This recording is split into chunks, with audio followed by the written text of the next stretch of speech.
Vi kom ind i de her busser, og det kørte jo gennem det sønderbombede Tyskland. Og jeg husker, at med stor tydelighed, at vi kørte igennem Tyskland, og det var ved at være forår. Der var jo grønne skove, og så var der også fuldstændig nedbrændte skove. Kørte igennem de mest afvekslende terræner. Det var virkelig sejt at se et land blive så fuldstændig pløjet ned. Vi kørte tilbage gennem Tyskland, og der mødte vi alle mulige mærkelige mennesker med klude om fødderne. Det var fanger, der var løbet fra deres lejre, formodentlig. Det var russere, hørte vi svenskerne fortalte os, og det var forskellige folkeslag. 2 svenske motorcyklister var med i hele denne her kolonne, og de kørte foran for at se, hvordan var vejen frem. Der kunne være udbombede veje, som man ikke kunne passere. Alle vejene var spærret af murbrokker og ituslåede toiletter, og alt var jo ramlet sammen. Det var ikke andet ruiner, rygende ruiner, vi kørte igennem. Der var en episode, vi kom til byen Dresden, og der blev det beordret, at der blev sat skodder for vinduerne. En hel by simpelthen, der bare røg. Ikke?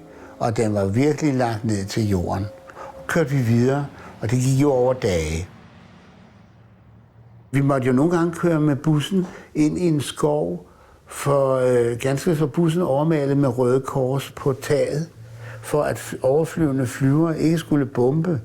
Men hvis det var om natten, at bombningerne foregik, så overnattede vi nogle gange om natten i busserne i skovene, eller ude af busserne og sov på skovbunden. Og så blev der lagt et stort flag ud på græsplænen, så de kunne se, at det var Røde Kors. Og der var maskiner, der fløj over, så vi sov jo ikke. Vi sad bare og grædte op og ned.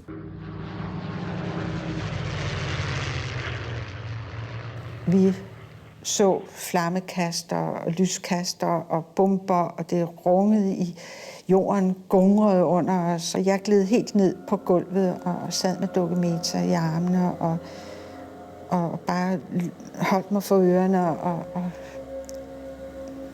jeg måtte bare vente til det var slut.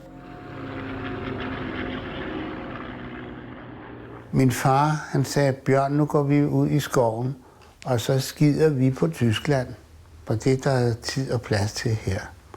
Og så satte vi os på huk og tørrede os i blade bagefter.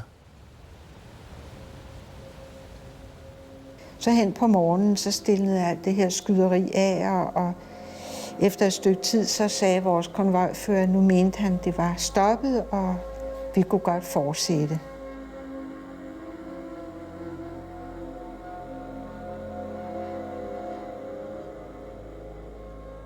Og så kommer vi til Sønderjylland, og der bliver vi sat af busserne. Og det var fantastisk at tale dansk. Og på vejen derhen, der blev der smidt blomster ind, og der blev smidt små breve med invitationer. Og så stod jo folk og råbte hurra og velkommen hjem, og smed slik og karameller og frugt ind af vinduerne til os og råbte velkommen hjem. Og de stod med Dannebrogs flag og viftede, og det var simpelthen helt utroligt. Glade danskere med runde kinder, og der stod også nogle tyske soldater. Der var ingen, der var bange for dem. Og jeg synes jo, jeg måtte advare dem, fordi jeg tænkte, at danskerne ved slet ikke, hvordan tyskerne kan være. Men de så ud til at være fuldstændig ligeglade. De råbte hurra, velkommen hjem, og så blev vi så stille ved siden af en bus, hvor der sad andre fanger i fra en anden lejr. Og de havde helt glat barberede hoveder og så frygtelige ud.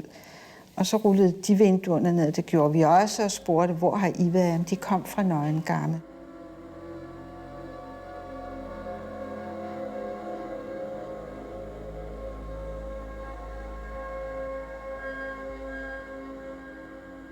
Og så kørte vi videre. Så kom vi til Odense. Og der var vi faktisk så skøre i hovederne Frida og jeg. Så da vi kom ind i den her forsamlingshus med hvide duer og hvide tallerkener og servietter, og så sad vi og knev hinanden i hånden, som vi drømmer. Vi troede ikke på, det var rigtigt, vi var helt forvirrede. Jeg oplevede simpelthen, som om jeg var kommet i himmerige. Det kunne ikke være rigtigt, altså at nu kunne man pludselig sove i en rigtig seng, og man kunne spise mad af rigtige tallerkener, og det var simpelthen en utrolig oplevelse. Krigen er endnu ikke slut, da de hvide busser ankommer til Danmark med fangerne fra Theresienstadt. Fordi Danmark stadig er besat, fortsætter turen til det neutrale Sverige. Så kom vi ombord på færgen, og vi stod op ved reglingen, tante Esther, mor og jeg. Og lige pludselig var min mor væk. Og der gik ikke så lang tid, så kom hun op igen. Så havde hun de mest blodrøde læber, jeg tror, jeg nogensinde har set. Så havde hun en lille bitte stump læbestift, hun havde gemt under hele rejsen. Og det hed så altid, det skal jeg på, når vi kommer hjem igen. Og det havde hun taget på. Og hun var lige bleg i hovedet, for hun var både træt, hun var underernæret, hun var afmagret, hendes kinder var indfaldne, men hendes mund var blodrød. Og vi sejler også og kommer i land. Der bliver så modtaget af nogle svensker, så begynder min mor pludselig at skrige.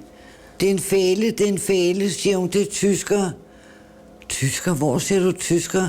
Derovre, de står med uniform på. De svenskes politi lignede tyskere, som min mor troede.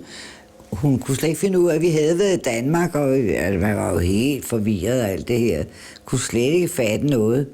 Så sagde jeg, nej mor, det er vi i Sverige.